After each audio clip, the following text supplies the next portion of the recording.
Bung Rocky bilang kalau kritik itu membongkar, bukan membangun. Kita mencoba, orang Papua mencoba membongkar tentang sejarah masa lalu. Penggabungan harus dikelirkan, dijelaskan, diluruskan. Itu yang diutamakan, bukan soal aspal, bukan soal bandar udara, bukan soal pembangunan-pembangunan lain. Inilah yang kita butuhkan. Lalu bagaimana Bung Rocky akan melihat, bisa memberikan respon terhadap ini, sekaligus dengan apakah dari pemilihan presiden yang akan datang ini ada orang-orang yang dari cawapres ataupun presiden ini mereka punya image atau punya pikiran untuk orang Papua, gali tentang sejarah. Terima kasih. Baik, terima kasih. Mungkin karena ini primernya untuk Bang Rocky, silakan Bang Rocky dulu. Mungkin nanti bisa ditambahkan juga oleh teman-teman di sini ya. Ya itu poinnya memang di situ. Orang Papua membongkar kejahatan Jakarta di Papua.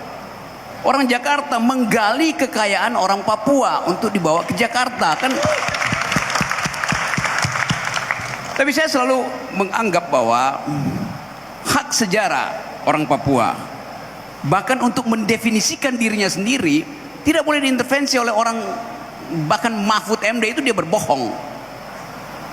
Apa yang dia bilang?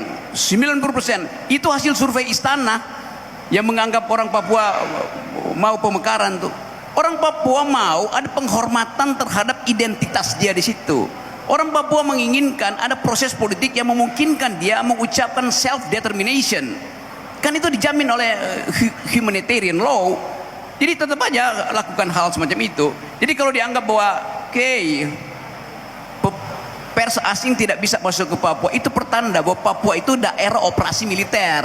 Kan nggak boleh ada daerah operasi militer di dalam masyarakat yang sekarang demokratis tuh. Tapi saya kira itu pasti bocor kemana-mana tuh. Saya berapa kali ketemu orang Papua sama-sama orang Aceh.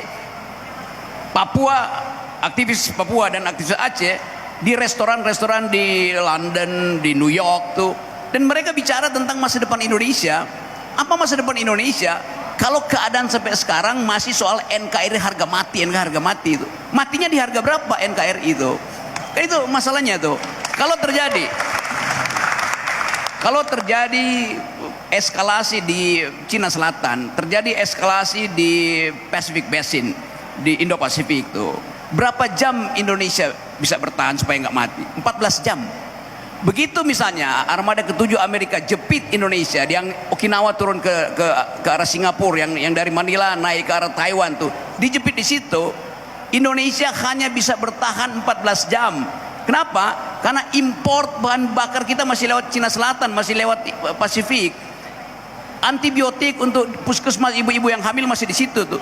Jadi kalau terjadi dijepit di situ, lalu Amerika bilang no fly zone, yang berani terbang di atas daerah itu ditembak, itu habis kita.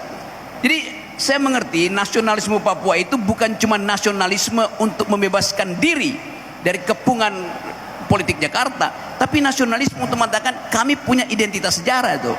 Jadi kita mesti hargai bahwa dari perspektif asasi manusia, setiap etnis, setiap kelompok masyarakat berhak untuk menagih pada negara supaya dia bisa mengekspresikan jalan pikirannya tuh. Negara Indonesia itu baru 70 tahun, Papua itu udah 300.000 tahun tuh. Jadi siapa lebih dahulu tuh hak semacam itu.